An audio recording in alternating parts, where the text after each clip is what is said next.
se retrouver toujours pour prendre une dernière, encore une dernière.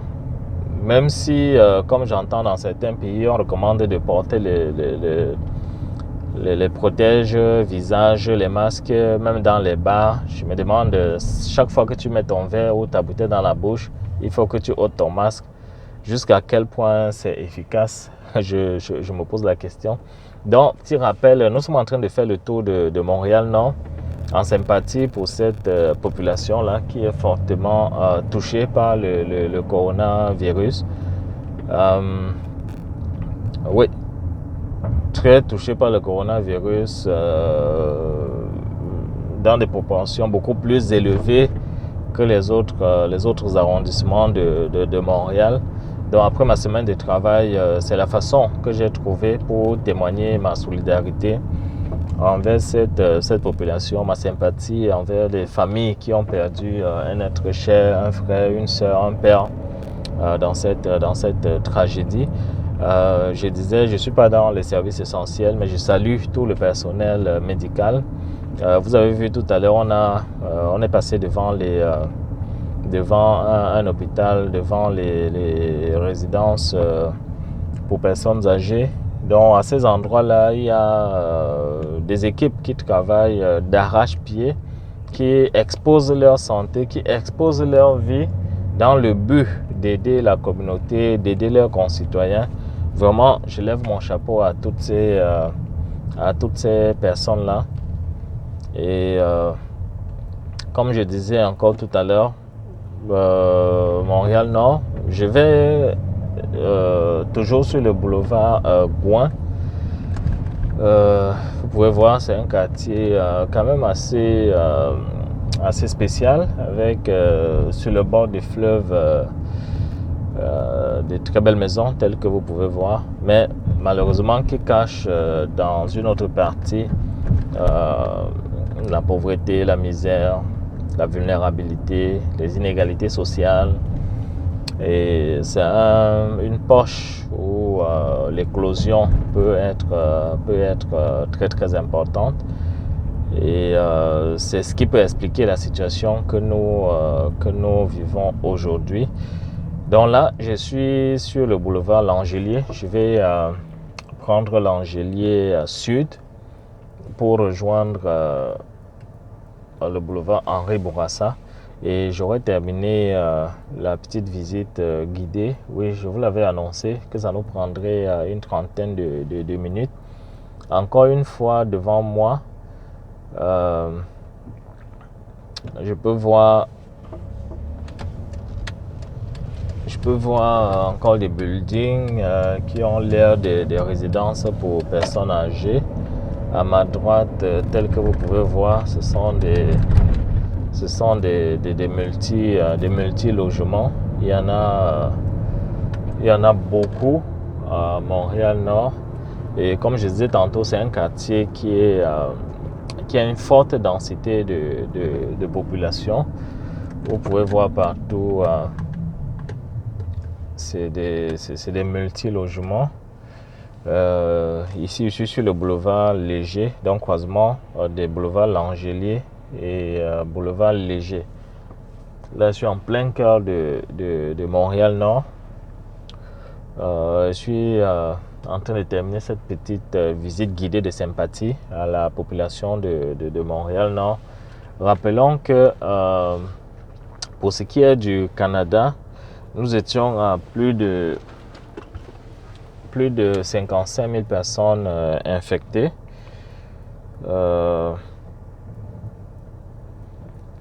Plus de 55 000 personnes infectées, dont parmi lesquelles plus de 29 500 à Montréal. Parmi les personnes décédées, je disais que, excusez-moi, 29 500 dans le Québec, pas à Montréal seulement. Parmi les personnes décédées, je disais que le Québec en avait 2136 personnes décédées. Ça sont les chiffres des dernières 24 heures. Et je disais aussi que Montréal-Nord pour 1000 habitants, c'est près de 1700 personnes. Pour 100 000 habitants, pardon, c'est près de 1700 cas confirmés. Et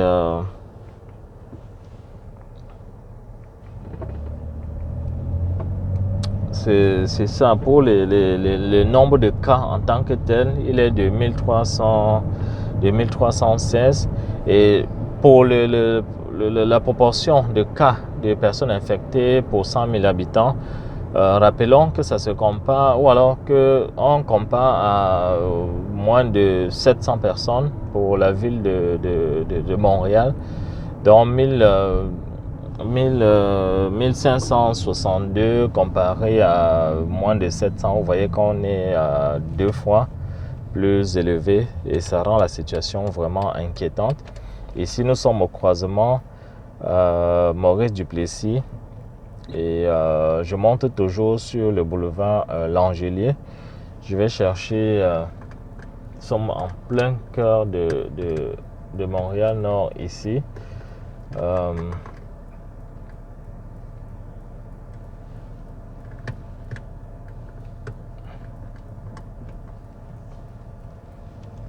peut quand même voir qu'il y a du mouvement. C'est un samedi après-midi, mais rappelons que connaissant Montréal-Nord, c'est très calme. C'est un